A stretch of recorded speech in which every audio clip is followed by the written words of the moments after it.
हमने देखा था कि भगवान उनको पहले तो बताते हैं कि मनुष्य लोक अत्यंत महत्वपूर्ण है, इसी में मुक्ति संभव है इत्यादि। उसके बाद में वे कहते हैं कि अवधूत और यदु का, दोनों के बीच में, राजा यदु और अवधूत, उनके बीच का जो कॉरेस्पॉन्डेंस, वो संवाद है, वो इस संबंध में जो तुमने पूछा उस संबंध में बहुत महत्वपूर्ण है, और मैं तुम्हें सबसे पहले वह सुनाता हूं। और इसके साथ में अवधूत, जिसे हम प्रसिद्ध अवधूत गीता कहते हैं, उसका प्रारंभ होता है। अब कहते हैं कि अवधूत एक बार, यानी यहाँ पर वर्णन इस प्रकार का आता है कि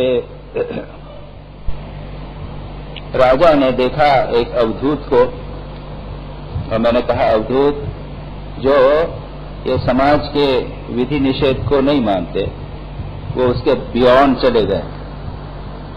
ये स्वामी विवेकानंद कहते थे अध्यात्म के संबंध में, धर्म स्पिरिचुअलिटी के संबंध में, कि it does not contradict religion, it does not contradict reason. आध्यात्मिकता वो रीजन को, यानी बुद्धि को, तर्क को का विरोध नहीं करती, उसको अतिक्रमण करती। उसी प्रकार से जो आध्यात्मिक संत हो जाते हैं वे समाज के विधि निषेध को भंग नहीं करते, उसके परे चले जाते हैं। लेकिन वे कोई अनैतिक कार्य नहीं करते। ऐसा नहीं है, अगर कोई साधु संत महात्मा हो गए तो वे कभी भी अनैतिक कोई कार्य नहीं करेंगे, समाज विरोधी कोई कार्य नहीं करेंगे, लेकिन फिर भी सामाजिक विधि निषेध के परे चले जाते। तो यहाँ पर ये एक अवधूत है जो व्यवहार में, सामाजिक व्यवहार को मानव स्वीकार नहीं करते। और मैंने इसका दृष्टांत श्री रामकृष्ण का दिया था, जब वे देवेंद्र नाथ ठाकुर के यहाँ पर गए थे ब्राह्मण समाज में, और उन्होंने कहा था कि भाई मैं वो तुम्हारे यहाँ पे मैं बिल्कुल बाबू बन के तो नहीं आ सकता, I can not follow your codes of conduct etcetera, ये बात उन्होंने कही थी। तो जो हो, यहाँ पर राजा यदु ने एक अवधूत को देखा, और 25वें श्लोक में कहा गया है, अवधूतम द्विजम अकुतो भयम। अवधूत है, द्विज है, और मैंने द्विज से अर्थ कहा था कल्चर। द्विज यानी जन्मना जायते शूद्रः संस्कारात् द्विज उच्यते। तो जब कल्चर हो जाता है, संस्कार होता है, इसको हम द्विज कहते हैं। He was a cultured person, educated, यानी उसने जीवन में किसी न किसी प्रकार की संस्कार युक्त व्यक्ति। कल्चर्ड, कवि यानी बुद्धिमान, मंत्रदर्शा, सूक्ष्म दृष्टि संपन्न, तरुण, युवक है, उम्र कम है, बूढ़े नहीं है, जवानी में ही उनको ज्ञान प्राप्त हो गया। ऐसे देखकर धर्मविद यदु जो है, वे धर्मविद है, उन्होंने यह प्रश्न पूछा। बड़ा इंटरेस्टिंग बात यह होती है कि सामान्यतः, और अभी हम देखेंगे यहाँ पर जब वार्तालाप हो रहा है तो एक राजा के साथ में एक संत का वार्तालाप हो रहा है। सामान्यतः एक विधान है, स्वामी विवेकानंद कहते हैं, और सन्यासियों के लिए एक विधान है कि they should not pamper the rich people. जो धनी व्यक्ति हैं या राजा हैं, उनसे सन्यासी को दूर रहना चाहिए। इसके कई दृष्टांत रामकृष्ण विवेकानंद परंपरा में भी प्राप्त होते हैं। लेकिन राजाओं से स्वामी सन्यासी को क्या लेना देना? This is the attitude, approach सन्यासियों का होता है। लेकिन हम देखते हैं स्वयं स्वामी विवेकानंद के जीवन में, स्वामी विवेकानंद तो अपने निर्भय होकर एक परिव्राजक के रूप में भ्रमण किया करते थे, कहीं भी ठहर जाते थे, कहीं गुफा में ठहर गए, उनसे कुछ लोग मिलते थे, कभी एक सामान्य कोई व्यक्ति मिला, उसके बाद में कोई विद्वान व्यक्ति मिला, कोई वकील मिला, वो उनकी प्रतिभा से वो तो प्रभावित होते थे। जैसे स्वामी विवेकानंद जब आबू में गए तो कहीं ठहर गए, वहां एक किसी गुफा में जाकर ध्यान करते थे। कभी कभी नदी अपने उनकी वो जो लेक है उसके किनारे टहलते थे, तो लोग एक दो लोग आकृष्ट हुए, कोई वकील आकृष्ट हुआ, उन्होंने दूसरे व्यक्ति को कहा। उसके बाद में क्षेत्रीय के प्राइम मिनिस्टर को कहा, वो मिले, फिर उन्होंने कहा कि आप राजा से मिलिए। स्वामी जी ने कहा मुझे राजा से क्या लेना देना, मैं नहीं। तो कि नहीं, वो राजा धार्मिक राजा है, आप मिलकर उनसे प्रसन्नता होगी। तब इस प्रकार से वो क्षेत्रीय के महाराजा के साथ में स्वामी विवेकानंद की मुलाकात हुई। और उसमें देखते हैं स्वामी विवेकानंद क्षेत्रीय में जाकर उनके साथ पर कई दिनों तक रहे थे, कुछ महीनों तक वहां पर रहे थे। और स्वामी क्षेत्रीय के महाराजा स्वामी जी के अनन्य शिष्य भी बन गए थे। स्वामी विवेकानंद सामान्य किसी राजा के यहाँ संभवतः नहीं ठहरते। उन्होंने देखा कि ये बुद्धिमान हैं, ये धार्मिक हैं, उनमें अध्यात्म के प्रति रुचि है। तो भारतीय परंपरा में हम देखते हैं कि भले ही सन्यासी लोगों को राजा से कुछ लेना देना न रहा हो, लेकिन ऐसे राजा भी रहे हैं जो धर्मनिष्ठ राजा थे, अध्यात्म में उनकी विशेष रुचि थी, और वे कई लोग तो लगभग राजर्षि जिसे हम कहते हैं वैसे रहे। तो यहां पर भी राजा यदु, उनके लिए विशेषण यूज किया गया है धर्मविद, धर्म को जानने वाला। और याद रखिए, हमारी परंपरा में जहां कहीं भी विद शब्द का आता है, विद जानने वाला, इस विद शब्द का अर्थ केवल जानने का यानी बौद्धिक ज्ञान से नहीं है। धर्मविद यानी जो धर्म को जीवन में उतारता है, जीवन में जिसने आचरण किया है उसको हम धर्मविद कहते हैं। जैसे एक डॉक्टर है, वो क्या अच्छा जानकार व्यक्ति है, तो जानकार व्यक्ति यानी क्या, उसने उसको प्रैक्टिस किया है, it is a practical science. धर्मविद होने का अर्थ है धर्म को जीवन में उतारना, केवल पढ़ना मात्र नहीं। तो वे धर्मविद हैं, यानी उन्होंने क्षत्रिय धर्म का ठीक ठीक पालन करते हैं, वे जानते हैं कि धर्म क्या है और उसका कैसे आचरण करना चाहिए। तो ऐसे अवधूत को देखकर, और अवधूत के जो विशेषण थे जिसकी हमने पिछली बार चर्चा कर ली थी, उसको देखकर उन्होंने पूछा, यदुर्वाच, यदु ने पूछा क्या, कुतो बुद्धिरियं ब्रह्मन् अकर्तु सुविशारदा यामासाद्य भवान् लोकम् विद्वंश्चरति बालवत्। उन्होंने, यदु ने पूछा, कुतो बुद्धि ही इयम, हे ब्रह्मन, ब्रह्मन संबोधन विशेषण जैसे है महात्मा, हे महात्मा, स्वामी जी, महात्मा जी, एक ब्रह्मन, हे ब्रह्मन, आप क्या हैं, अकर्तु हो, आप कर्म नहीं करते, you have no duties, you are not bound by certain duties।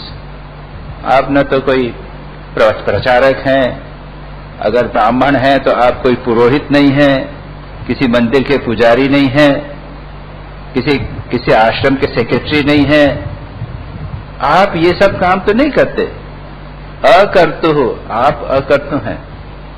और क्या है, इयम सुविधा सुविशारदा इयम बुद्धि कुतः, आप भले कर्म तो नहीं करते हैं, you are not engage in any activity, कोई रिस्पॉन्सिबल काम या जिम्मेदारी लेकर आप काम नहीं कर रहे हैं, फिर भी आपको यह सुविशारद यानी अत्यंत एक्सपर्ट बुद्धि, अत्यंत निपुण बुद्धि, ये आपको कहां से प्राप्त हो गई? How is it that still you are so expert? आपका बुद्धि जो है इतनी परफेक्ट इंटेलेक्ट आपको कैसे प्राप्त, जो आपके चेहरे से झलक रहा है, ये आपको कैसे प्राप्त हुआ? याम आसाद्य भवान लोकांश चरति बालवत, जिस बुद्धि का आश्रय लेकर आप भवान यानी आप बालक की तरह और विद्वान होकर भी बालक की तरह स्वच्छंद, विद्वत्ता का बोझा नहीं सिर के ऊपर। वे विद्वान होते हैं, 5 डिग्री 4 डिग्री होते हैं, BA, PA, MA, double MA, double PhD और उसके बाद में 2-4 किताबें लिखी हैं, तो हमारे पास आते हैं, जब बैठ के आते हैं तो वो अपना बायोडाटा बोलते चले जाते। तो ये सब आपने कुछ नहीं है। आपको विद्वान होते हुए विद्वत्ता का बोझा आपके सिर पे नहीं है। बिल्कुल बालक की तरह स्वच्छंद हैं, फ्री हैं। बालवत भवान इमं लोकम, इस लोक में आप विचरण कैसे करते हैं, ये प्रश्न किया। उसमें कहते हैं, अब ये मैंने प्रश्न क्यों किया, वो उसका जवाब क्या है कि इसमें क्या बात है भाई। और कई बार मुझे भी बड़ी एम्बैरेसिंग सिचुएशन में आ जाता हूं मैं, जैसे कि स्वामी जी आप इतने वो होके, इतने क्वालिफाई होके आप कैसे बने, साधु बने, बड़ा मुश्किल हो जाता है जवाब देना। तो कहते हैं क्यों, और लोग जो पूछते हैं उसके पीछे का जो भाव है वो दूसरे श्लोक में उन्होंने बताया है कि प्रायो धर्म अर्थ कामेषु विवित्सायाम च मानवाः हेतुना एव समीहन्ते आयुषः यशः श्रियः। प्रायशः सामान्यतः ऐसा देखा जाता है कि आयु, यश और श्री, आयु यानी हम स्वस्थ रहें, हमारे दीर्घायु हों हमारा, और यश हमारा नाम यश हो, लोक में नाम यश हो, मरने के बाद नाम यश हो, अथवा श्रिय, श्री यानी फिजिकल सौंदर्य, या श्री यानी संपत्ति, वैभव, इन अभिलाषा की, इन को लेकर हेतुना अनेन, इन हेतुओं के द्वारा लोग धर्म अर्थ काम अथवा विवित्सायाम यानी तत्व जिज्ञासा में प्रवृत्त होते हैं। हेतु, जिस हेतु से प्रेरित होकर सामान्यतः लोग कर्म में लगे रहते हैं, ये आप में नहीं है। आप क्यों फिर इस तरह विचरण क्यों कर रहे हैं, कैसे कर रहे हैं, आप बालक की तरह कैसे विचरण कर रहे हैं, आपको ये बुद्धि कैसे प्राप्त हुई। कॉमनली क्या होता है कि लोग शरीर को स्वस्थ रखने के लिए एक्सरसाइज कर रहे हैं, खा रहे हैं, विटामिन्स खा रहे हैं, ऑपरेशन करवा रहे हैं, बाईपास ऑपरेशन करवा रहे हैं, everything they are doing for keeping their body fit. दूसरा है यश के लिए, नाम यश के लिए अधिकांश लोग करते हैं। तीसरा है सौंदर्य संपत्ति के लिए, धन प्राप्त हो, सौंदर्य हो, हम अच्छी तरह रहें, सुख स्वाच्छंद से रहें। लेकिन इसको लेकर इसीलिए लोग क्या करते हैं, या तो धर्म का आचरण करते हैं, जिससे अगर मैं धर्म का आचरण करूंगा, खूब सेवा करूंगा, मैं अगर सत्य से मैं लगा रहूंगा तो मुझे यश मिलेगा, कीर्ति मिलेगी, या फिर अर्थ पैसा कमाऊंगा तो पैसा करना से पैसा कीर्ति मिलेगी, सौंदर्य संपत्ति मिलेगी, और या फिर कामनाओं इच्छाओं की पूर्ति में लगे रहते हैं, या फिर तत्व जिज्ञासा में प्रवृत्त होते हैं। लेकिन कारण कि बिना किसी उद्देश्य के कोई भी कर्म नहीं करता, यहां बताने हैं हेतु ना, कोई न कोई हेतु होना चाहिए। एक प्रसिद्ध श्लोक का अर्थ भाग है, प्रयोजनम अनुद्देश्य मंदोपि न प्रवर्तते। बिना प्रयोजन के, बिना किसी उद्देश्य के मूर्ख व्यक्ति भी किसी काम में नहीं जाएगा, वो पहले अपना मतलब देखेगा। सब लोग मतलब के हैं, सब मतलब देखकर काम करते हैं सामान्य, और बिना फालतू काम वाम कुछ नहीं, बिना काम के कुछ काम करना, बिना किसी उद्देश्य के, बिना किसी स्वार्थ के कोई नहीं करता। तो इसलिए हम आपको एक विभिन्न प्रकार का देखते हैं, आपको ऐसी एक्सपर्ट बुद्धि, विशारदा बुद्धि कहां से प्राप्त हुई। त्वं तु कल्पः कविः दक्षः सुभगो अमृत भाषणः न करता नेह से किंचित जड़ उन्मत्त पिशाच। लेकिन आप सब लोगों से डिफरेंट हैं। आप क्या हैं, किंतु आप ये जो प्राय ही धर्म, ये लोगों को, सामान्य लोगों की बात बता दी, लोगों का उद्देश्य क्या है और इससे काम करते हैं। आप क्या हैं, त्वं तु कल्पः, कल्प यानी समर्थ, यू आर केपेबल। आपको फिजिकली देखते हैं, अच्छे हैं, सबल हैं, आप बूढ़े नहीं हैं, बीमार नहीं हैं, सुंदर हैं, you are capable of doing whatever work you want. ऐसा नहीं कि कुछ लोग जो है वो असमर्थ हैं और इसलिए बैठे हुए हैं जड़ की तरह, कुछ काम नहीं कर सकते, पड़े हुए हैं, या फिर सन्यासी बन गए। याद रखिए, बड़ी इंटरेस्टिंग एक कंसेप्ट है कुछ लोगों के दिमाग में कि जो जीवन में असफल हो जाता है वो साधु बन जाता है। जिसे एक जगह आता है कि जो लूला हो, लंगड़ा हो, जो अंधा हो, तो गेरुआ पहना दो और उसको भिक्षा मांगने बिठा दो। गेरुआ पहन के साधु हो गया। और हमारे यहाँ पे एक कुछ श्लोक वगैरह भी होते हैं, उसमें है जो अंध है, ये अंध है, बधिर है, या लूला है, लंगड़ा है, वो साधु हो जाता, अवधूत हो जाता है। तो एक उसका डिरोगेटरी वो तो ये है कि वो असमर्थ है, संसार में सफल नहीं हो सकता, इसलिए वो साधु बन गया। तो और कुछ लोग इस मान्यता को मानते हुए समझते भी हैं, अगर कोई सन्यासी बन जाए तो कहते हैं कि अरे इस जीवन में असफल हुआ, कुछ न कुछ मामला गड़बड़ है, इसलिए वो साधु बन गया। लेकिन उसका एक थियोरेटिक, एक फिलोसॉफिकल इंटरप्रिटेशन भी बड़ा अच्छा है। जो अंधे है या नहीं क्या, जो संसार की बुराइयां नहीं देखने वाला, जो संसार में ड्युअलिटी नहीं देखता, वो अंधा है। लंगड़ा कौन है? जो संसार में भटकता नहीं। इस प्रकार के बड़े सुंदर, जो बधिर है, सुन नहीं सकता यानी क्या, वो ये संसार के सांसारिक बातें, पर निंदा, पर चर्चा जो नहीं सुने, वो बधिर है। इस प्रकार का उसका बड़ा ही सुंदर एक फिलोसॉफिकल स्पिरिचुअल इंटरप्रिटेशन भी दिया गया। ऐसा व्यक्ति अति वर्णाश्रमी कहा गया है। वर्णाश्रम के परे यानी वो अवधूत हो जाता है। तो यहां पर ये आपको देखकर लगता है आप तो कल्प हैं, समर्थ हैं। अच्छा, समर्थ तो है, लेकिन मूर्ख हो, बुद्धि नहीं हो कि नहीं, आप हैं कवि ही। दूसरा है आप हैं कवि ही। कवि यानी बुद्धिमान, जैसा अभी हमने कहा, कवि भी हैं। उसके बाद दक्ष हैं, एक्सपर्ट, एफिशिएंसी है आप। सामर्थ्य, फिजिकल सामर्थ्य तो है, लेकिन ट्रेन नहीं। दक्ष यानी ट्रेंड। तीसरी चीज ये भी है, निपुण है।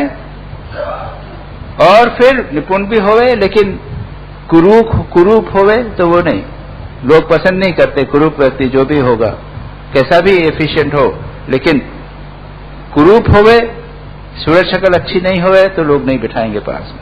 नहीं, आप क्या हैं? सुभग। सुभग यानी good at to look at. और उसके बाद में पांचवा विशेषण है अमृत भाषण। ये सब गुण होवे। और अगर व्यक्ति कर्कश बोलने वाला हो, चिड़चिड़ा हो, टॉन्ट करे, तीखी बात बोले, चुभाकर लोगों को बोलने का बोले, तो क्या हुआ? वो ठीक नहीं, झगड़ा, इस कलह पैदा होता है, लोग उसको पसंद नहीं करते। कुछ लोग हैं मीठी बात बहुत करते हैं, लेकिन अंदर से ठीक नहीं, खूब मीठी बात करेंगे। हमेशा आपके जैसे आप जाएंगे तो एक प्रशंसा का शब्द आपको अवश्य बोल देंगे। बात करेंगे तो एक प्रशंसा का, दो प्रशंसा, आहा आप कितने अच्छे हैं। बाप मिले ना मिले पहले ही बोल दिया, ऐसे लोग भी हैं। लेकिन मन में ठीक नहीं। तो मृदु भाषण भी होवे और उसके साथ में साथ वह उसमें कपट न होवे। तो आप में ये 5 गुण हैं, याद रखिए। आप एक कल्प यानी समर्थ, कवि यानी बुद्धिमान, दक्ष यानी एफिशिएंटली ट्रेन्ड, चौथा सुभग सुंदर दिखने में, और अमृत भाषण। अब ये किस लिए बार बार सद्गुणों की बात कही गई है? कि इसको हमारे जीवन में हमें उतारना है। उसके बाद में क्या कहा गया है? उसके बाद में कहते हैं न करता न ईयसे किंचित जड़ उन्मत्त पिशाचवत। इतना होते हुए भी आप में इतने विशेषण हैं, इतने सद्गुण हैं, आप कहीं भी समाज में रहते तो आप बड़ा सक्सेसफुल हो जाते, करोड़पति हो जाते, नाम हो जाता, प्राइम मिनिस्टर बन जाते, चीफ मिनिस्टर बन जाते, कुछ भी बन। आप इतना सब करते हुए भी न करता, आप कुछ करते नहीं, आपको कोई इच्छा नहीं है, न इहे से इहा यानी इच्छा, आपकी कोई डिजायर्स नहीं है, और आप कैसा व्यवहार कर रहे हैं? जड़ की तरह, उन्मत्त की तरह और पिशाच की तरह। ये जड़, उन्मत्त, पिशाच और आगे एक विशेषण आया था बालवत। देखिए ऊपर आया ना, बालक की तरह। ये 4 लक्षण बताए गए हैं एक जीवन मुक्त के।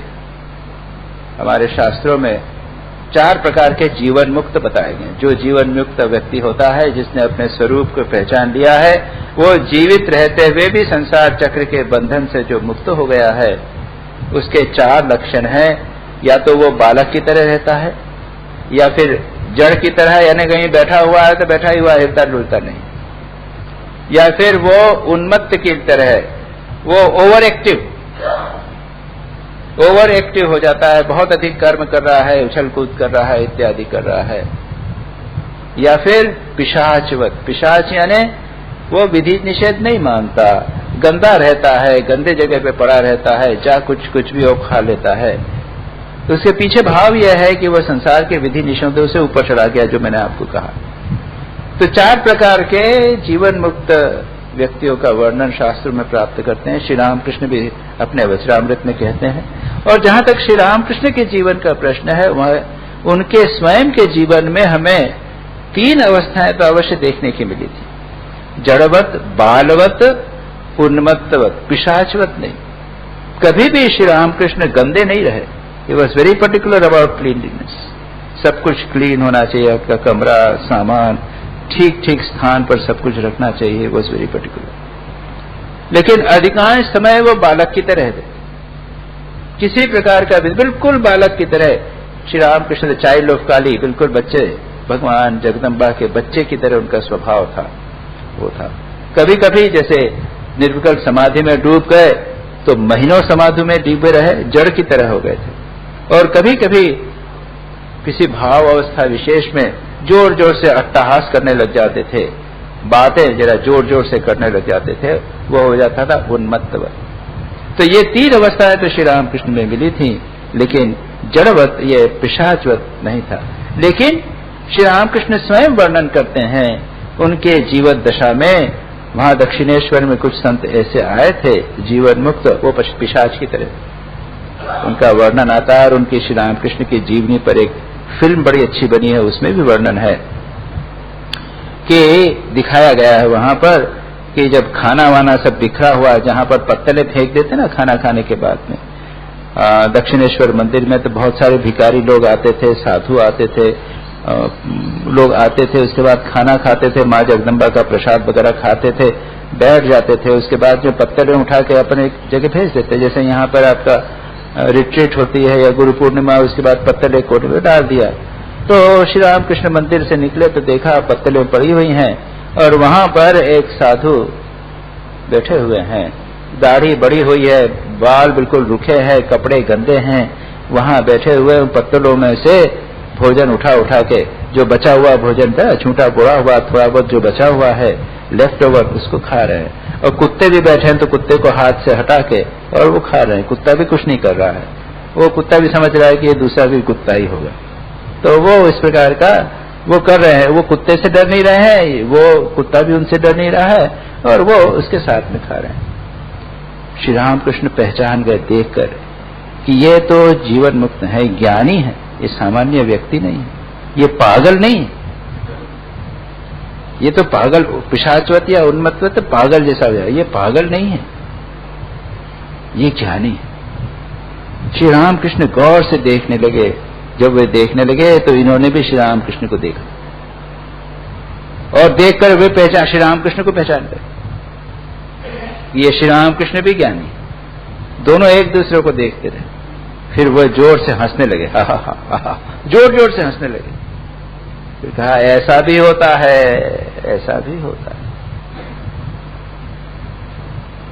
उसके बाद में उठ के जब जाने लगे वो, तो श्री राम कृष्ण ने हृदय को, उनका जो भांजा था, उनका केयर टेकर था उनके साथ, तो उसका पीछे भेजा, जाओ जाओ उसके पास जाओ, पीछे जाओ, ये ज्ञानी है। तो ये जाने लगा जब पीछे, तो मैं पूछा कि बाबा जी कुछ जवाब, कुछ उपदेश दो। तो उन्होंने एक उपदेश दिया कि उस समय तुम्हारा ठीक ठीक ज्ञान होगा जब गंगा का जल और गटर का जल, उसमें कोई अंतर नहीं हो जाए। हम गंगा के सबसे जल को पवित्र मानते हैं, गटर के जल को अपवित्र मानते हैं। ठीक ठीक ज्ञान जब होगा तो गंगा का जल और गटर का जल पूर्ण रूप से, दोनों में कोई अंतर नहीं मालूम होगा। और फिर जब हृदय और उसके पीछे गया तो पत्थर लेके उसको मारने लगे, तो हृदय जब पीछे मुड़ा इतने में वो गायब। ये सारा डिस्क्रिप्शन श्री रामकृष्ण की जीवनी में प्राप्त होगा। तो ये थे पिशाच।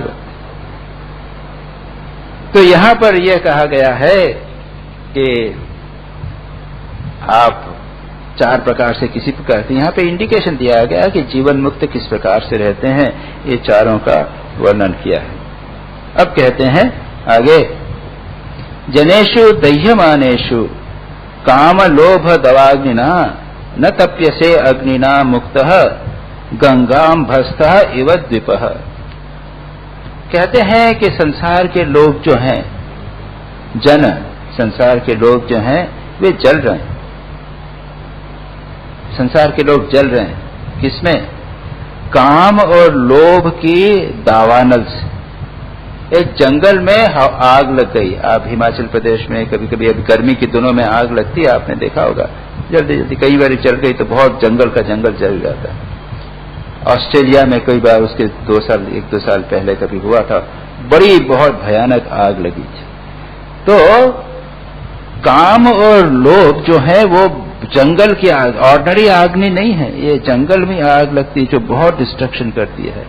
काम की अग्नि से और लोभ की अग्नि से संसार के लोग जल रहे हैं। दुर्भाग्य यह है कि इस जलन को लोग अनुभव नहीं करते। काम को, काम का नाम दिया गया है मनमथ, मन को मथन करने वाला, ट्विस्ट करने वाला। जो काम होता है तो मानव को बिल्कुल ऐसा झचकोर सा देता है, लेकिन मानव समझता है बड़ा आनंद है। इसी तरह संसार की काम की और लोभ की अग्नि में लोग जल रहे हैं, लेकिन समझते हैं कि हम बड़े मजे। तो ऐसे लोगों के बीच में, जनेषु, इन लोगों में, संसार के सब लोग जो काम और दावाग्नि में जल रहे हैं, उनके बीच में आप जो हैं न तप्य से, आपको अग्नि की ज्वाला नहीं होती। काम और लोभ की अग्नि से आप नहीं जल रहे हैं और आप मुक्त हैं, आप शांत हैं, कोई अग्नि की ज्वाला। मानो, बड़ा सुंदर दृष्टांत दिया है, गंगा अंभस्थ इव द्विपः। द्विप हाथी है, सारे जंगल में आग लगी है, लेकिन ये एक हाथी ने क्या किया, वो गंगा के बीच में आके खड़ा हो गया पानी में,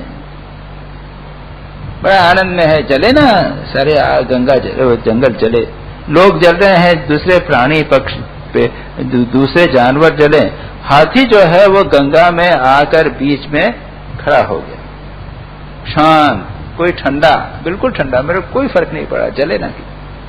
तो आप उसी प्रकार से हैं। संसार के लोग संसार की काम और लोभ की अग्नि में जल रहे हैं, लेकिन आप जो हैं वो गंगा में जिस प्रकार एक हाथी डूबा हुआ हो, उस प्रकार से आप शांत में पड़े रहें।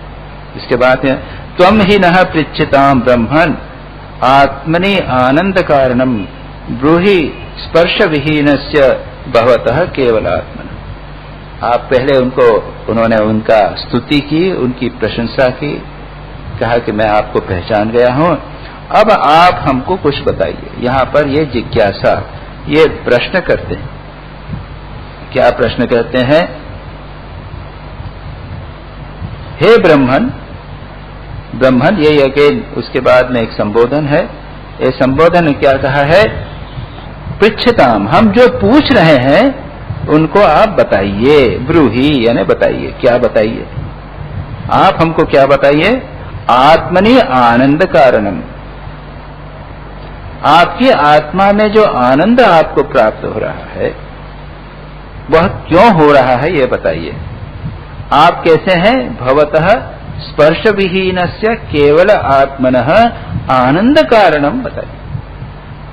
आप यानी आपका, भवतः यानी आपका, स्पर्श विहीन, आप स्पर्श विहीन है, शब्द स्पर्श विहीन का हम अर्थ देखेंगे, और केवल आत्मनः है, केवल आत्मा है और स्पर्श विहीन है। आपको जो आनंद मिलता है, आपके मन में जो आनंद मिलता है, उसका हमको कारण बताइए। देखिए, हम तो कामलोक में पड़े हुए हैं, कष्ट पा रहे हैं, जल रहे हैं।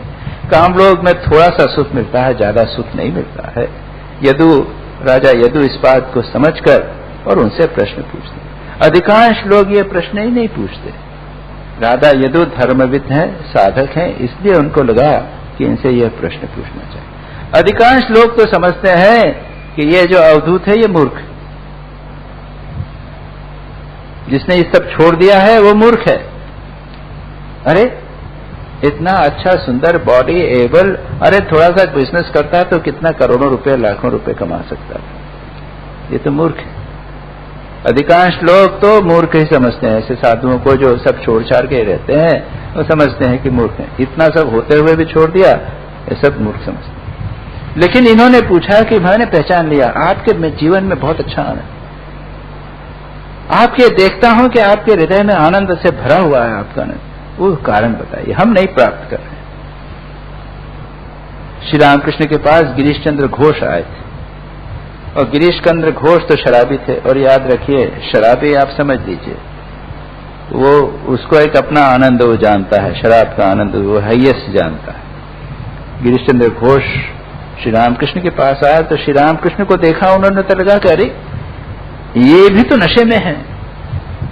देखा है कि ये तो श्री रामकृष्ण जब कभी उतरते थे भगवान के भाव में, नशे में रहते थे, तो वो डोलते थे नशे में, जैसे हाथ पैर उनको पकड़ के चलना पड़ता था, पता नहीं चलता। तो गिरीश चंद्र घोष ने कहा कि मुझे भी नशा होता, लेकिन इतना नशा तो नहीं हुआ,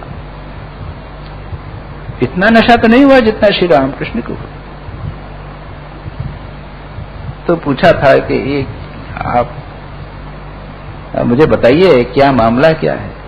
एक बार तो ये भी हुआ कि गिरीश चंद्र खूब पीते गए, फिर भी कहते हैं कि उतना नशा नहीं हो रहा है जितना श्री रामकृष्ण। और गिरीश चंद्र घोष के जो ट्विन ब्रदर जैसे ही समझ लीजिए, कालीपद घोष, उनको दाना काली यानी दानव काली कहते थे, वो भी बिल्कुल पियक्कड़, जम के पियक्कड़ थे, वो भी सब में पारंगत थे। ऐसे व्यक्ति वो जब श्री रामकृष्ण के पास आए थे तो श्री रामकृष्ण ने पूछा था क्या चाहता है, बोल क्या चाहता है। क्योंकि वो शराबी थे ना, उन्होंने कहा कि आप शराब दे सकते हैं। श्री रामकृष्ण से ऐसे बेशरम होकर उन्होंने कहा। श्री रामकृष्ण ने कहा हाँ दे सकता हूं, ऐसी वैसी नहीं, बिल्कुल प्योर दूंगा। तो क्या कहा कि फॉरेन, ठीक है, नहीं ऐसी दूंगा कि फिर नशा उतरेगा नहीं, लेगा। तो तैयार है, अच्छा दीजिए। श्री रामकृष्ण ने उन्हें स्पर्श कर दिया, उनकी संभवतः उनके जुबान पर मंत्र लिख दिया। उसका परिणाम हुआ कंटिन्यूसली स्टार्टेड, आंखों से आंसू आने लगे, भाव में इंटेंस विभोर हो गए, यानी ऐसा नशा चढ़ रहा है जो उनको शराब पीने से नहीं चढ़ता। तो ये अध्यात्म का भी नशा है, अध्यात्म का भी आनंद है। और इन अवधूत में देखा, इसलिए वो कहते हैं कि आप में तो दूसरे आनंद नहीं है। और दो विशेषण दिए हैं, एक तो है स्पर्श का आनंद, स्पर्श विहीनस्य, एक तो है कि आप स्पर्श विहीन हैं। स्पर्श विहीन का English translation untouched by sense objects. तो एक आनंद लोगों को स्पर्श से मिलता है, इंद्रियों के स्पर्श से आनंद मिलता है, और उसमें भी जो स्पर्श सुख है, आलिंगन का, चुंबन का, यह जो सुख है वो सबसे अधिक होता है। तो आप तो स्पर्श विहीन हैं, इंद्रियों के माध्यम से कुछ दृश्य देखने के माध्यम से नेत्र से देखा तो नेत्र में जो दृश्य दिखा उसने आंख को स्पर्श किया, कान में सुना तो कान में जो साउंड ने जाकर हमारा जो टिम्पैनिक मेम्ब्रेन है उसको स्पर्श किया, हमने जब खाया तो हमारे जिह्वा के ऊपर स्वाद ने स्पर्श किया। ये स्पर्श के सुख आपको नहीं मिल रहे, सर्पविहीन है आप, फिर आपको कहां से सुख मिला? और दूसरा सुख है केवल आत्मा ने बताया, आप अकेले हैं, इसका ट्रांसलेशन है सॉलिटरी लाइफ, आप अकेले हैं। अरे भाई दोस्त हो, मित्र हो, पुत्र हो, सब चीजें बहुत सारे हो तब तो अच्छा लगता है, मैं और मेरा हो तब तो सुख लगता है, अकेले में सुख नहीं होता। आप अकेले हैं फिर भी सुख है, ये क्या बात? इसलिए कहा ये दो बातें की कि आप स्पर्श विहीन हैं और अकेले हैं। हम लोग जितने दोस्त मिलते हैं तो कुछ लोगों को अच्छा लगता है, सोसाइटी में जाएंगे, चार लोग मिलेंगे, बात करेंगे, या अपनी वाइफ हो या हस्बैंड हो या फिर पुत्र हो या आपका फैमिली हो, जाते हैं लोग अकेले, माता पिता हैं, बच्चा बड़ा हो गया, शादी हो गई है, अमेरिका में रहता है और ग्रैंडसन भी हुआ है, तो फिर जाते हैं कि वो पुत्र भी बुलाता है, डैडी मम्मी आइए, रहते हैं 2-3 महीने वहां रह के आ जाते हैं, अगले साल बच्चे यहाँ आके रहते हैं। ये क्या है? केवल आत्मा नहीं है, अकेले नहीं रहना चाहते और आप अकेले रहना चाहते, फिर भी आपके जीवन में सुख है। तो हमको आप यह बताइए कि आप कैसे इस आनंद को प्राप्त हो। हम भी ऐसा मिल जावे, अकेले रहें, कहीं झमेला नहीं रहे। याद रखिए जहां पर हम अकेले नहीं हैं, दो हैं, वहां पे भय भी रहता है, विरह का भय रहता है, सुख तो मिलता है लेकिन विरह का भय तो रहता है, वहां समस्याएं प्रॉब्लम्स रहती हैं, सेंस एंजॉयमेंट में प्रॉब्लम्स रहती हैं। अगर हम पता चल जावे कि आपके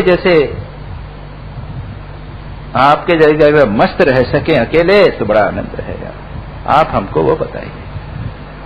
देखिए ये इतना अच्छा प्रश्न किया है, लेकिन प्रश्न ये उन्हीं लोगों के लिए उपयोगी है जो इस चीज को अनुभव करते हैं कि जहां पर स्पर्श सुख है वहां पर प्रॉब्लम्स की संभावना है, और जहां पर हम 4 लोग मिलकर रहते हैं, अकेले नहीं हैं, वहां भी सुख दुख की संभावना है।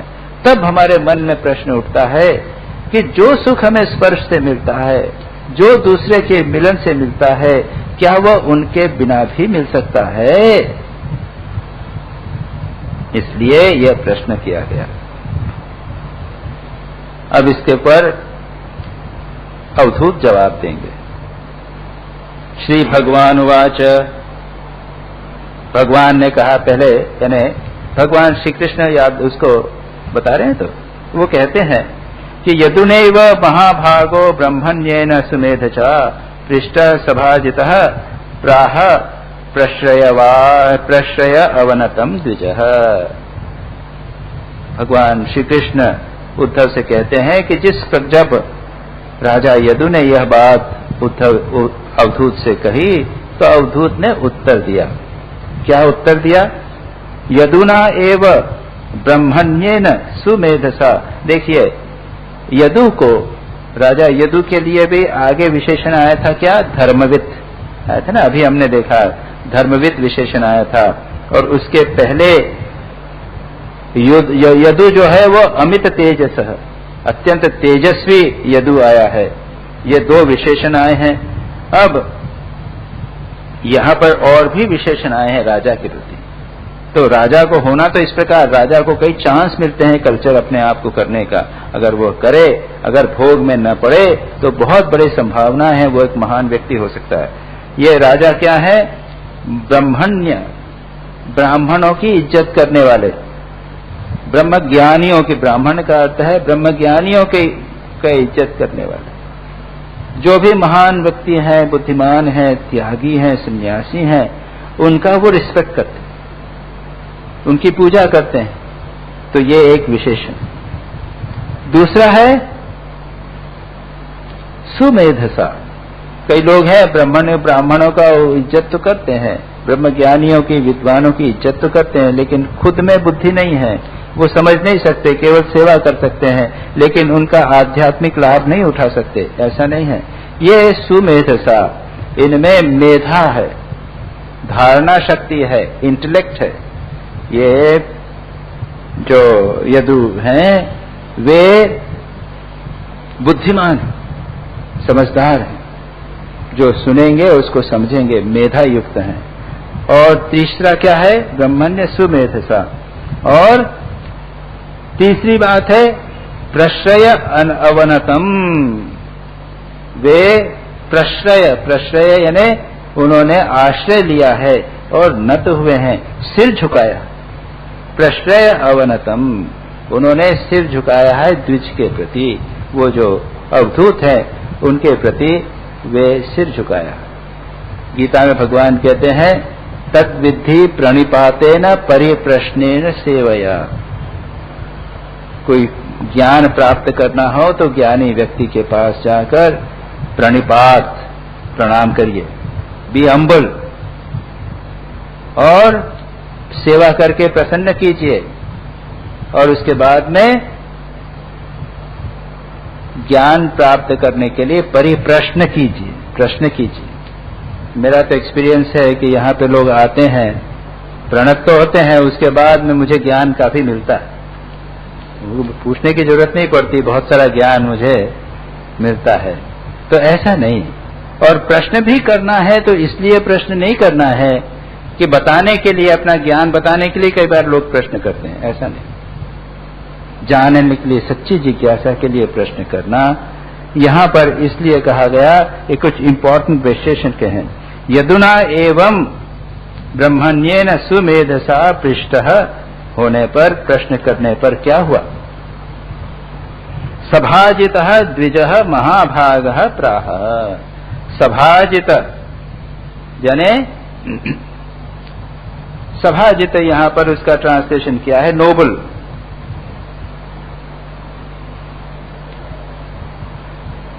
उन्होंने, नोबल ब्राह्मण, उन्होंने यह प्रश्न किया, उसका उत्तर दिया।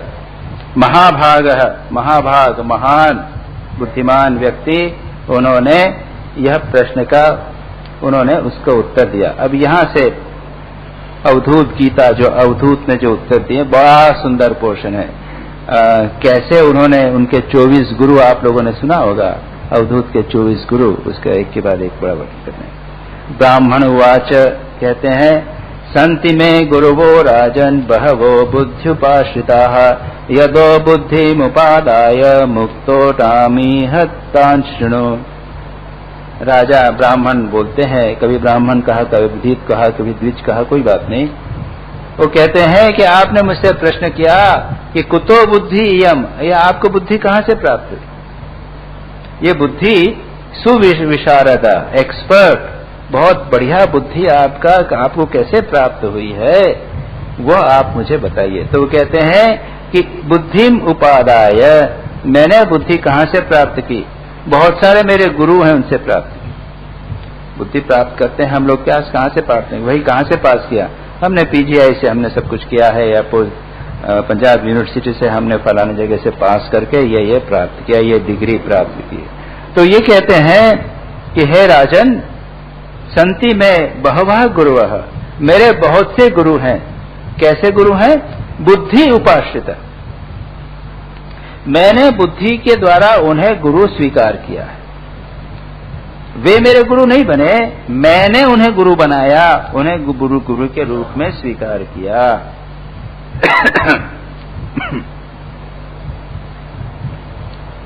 तो कहते हैं कि मैं कैसे बनाया है? जिनसे यतः, जिनसे बुद्धिम उपादाय, उनसे बुद्धि प्राप्त करके, और मुक्तः, मुक्त होकर, अटाम यह, यानी इस पृथ्वी पर मैं मुक्त होकर विचरण करता हूं। बहुत सारे गुरुओं से मैंने शिक्षा प्राप्त की है, इसको तुम सुनो। याद रखिए, इसका मतलब यह है कि हमें जहां से भी हमें ज्ञान प्राप्त होवे, उसके प्रति हमें अनुग्रही होना चाहिए, हमें वी मस्ट बी ग्रेटफुल। तो यहां पर यही कहा गया है कि मैंने कई लोगों से शिक्षा प्राप्त की है, उनके प्रति मैं काफी कृतज्ञ हूं, और मैं तुमको सुनाने वाला हूं। अब आगे बोलते हैं कौन से हैं गुरु, उनको तान शुणु। अब वो गुरुओं का नाम बताते हैं। पृथ्वी वायुराकाश मापोग्नि चंद्रमा रविः कपोतो जगरः सिंधु पतंगो मधुकृत गजः मधुहा हरिणो मीनः पिंगला कुररोर्भकः कुमारी शरकृत सर्प ऊर्णनाभि सुपेशकृत। 24 नाम गिनाती है।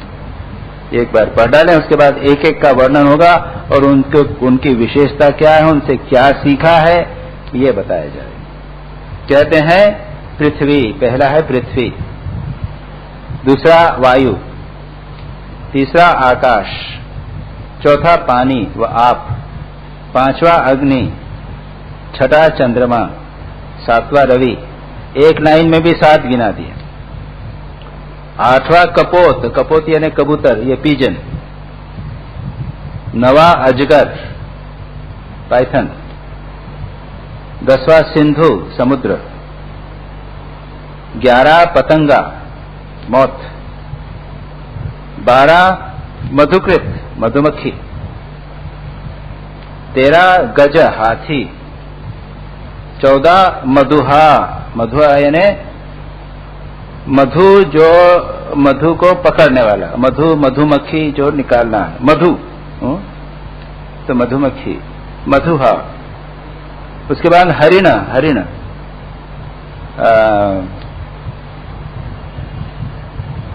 हनी गैदर, वही मधुहा।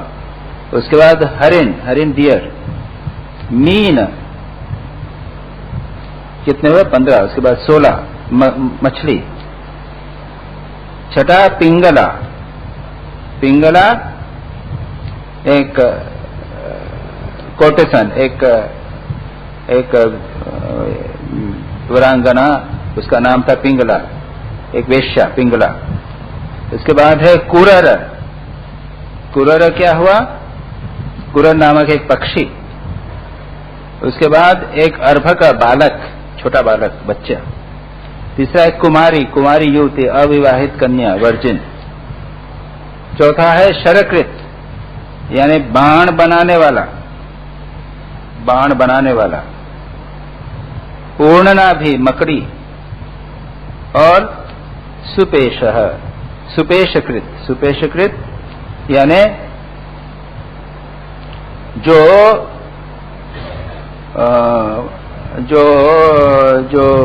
ये सिल्क वॉर्म जैसा, जो एक अपने ऊपर एक कवर बनाता है, जैसे सिल्क वॉर्म होता है ना, उस प्रकार का, जिसने अपने ऊपर एक कवर बना के उसके अंदर रह जाता है, उसके बाद में उसको अंडा रख देता है, उसमें से निकल जाता है, उसका फॉर्म चेंज हो जाता है, वो वर्ड। तो ये हो गए 24। ये 24 नाम बना दिए। एते में गुरुवो राजंस चतुर्विंशतिराश्रिताः शिक्षा वृत्तिभिरेतेषाम् अन्वशिक्षामिहात्मनः। एते में गुरु, हे राजन, ये मेरे गुरु हैं 24। इनसे मैंने, इनकी वृत्ति से, वृत्ति यानी इनके स्पेसिफिक कैरेक्टरिस्टिक्स थे, इन लोगों के विशेष गुणों से, वृत्ति भी एतेषाम, इन लोगों की वृत्ति से मैंने शिक्षा प्राप्त करके अपने आप को मैंने ट्रेन किया। From the characteristics of this I have gathered all my lection. के बोलते हैं वृत्ति भी एतेषाम, वृत्ति भी शिक्षा अन्वशिक्षम इह आत्मनः। मैंने इन लोगों के से मैंने अपने आप को शिक्षित किया है। अच्छा, अब जिससे जो जो शिक्षा प्राप्त की है वह मैं तुमको बताऊंगा। यतो यद अनुशिक्षामि यथा वा नहुषात्मज तत्तथा पुरुष व्याघ्र निबोध कथयामि ते। जिससे जो मैंने शिक्षा प्राप्त, यतः यद अनुशिक्षा में, जिससे जो मैंने शिक्षा प्राप्त की है, यथा वा, जैसे मैंने, अथवा जैसे मैंने शिक्षा प्राप्त की है, जिससे जो शिक्षा प्राप्त की है, जैसे शिक्षा प्राप्त की है नहुष आत्मज, राजा नहुष के वंश में जिनका जन्म हुआ है, तथा है, उसी प्रकार है पुरुष व्याघ्र, पुरुष श्रेष्ठ राजा, मैं तुमको कहता हूं, तथा कथयामी, मैं तुमको कहूंगा, निबोध, उसको तुम सुनो। सबसे पहले पृथ्वी, पहला है पृथ्वी। भूतेराक्रम्यमानोऽपि धीरो देव वशानुगई है, तद्वद् विद्वान् न चलेत मार्गान् अन्वशिक्षम क्षितेर्व्रतम। पहला है पृथ्वी से, और इसमें हम देखेंगे पृथ्वी से 3 पार्ट लिए हैं पृथ्वी के।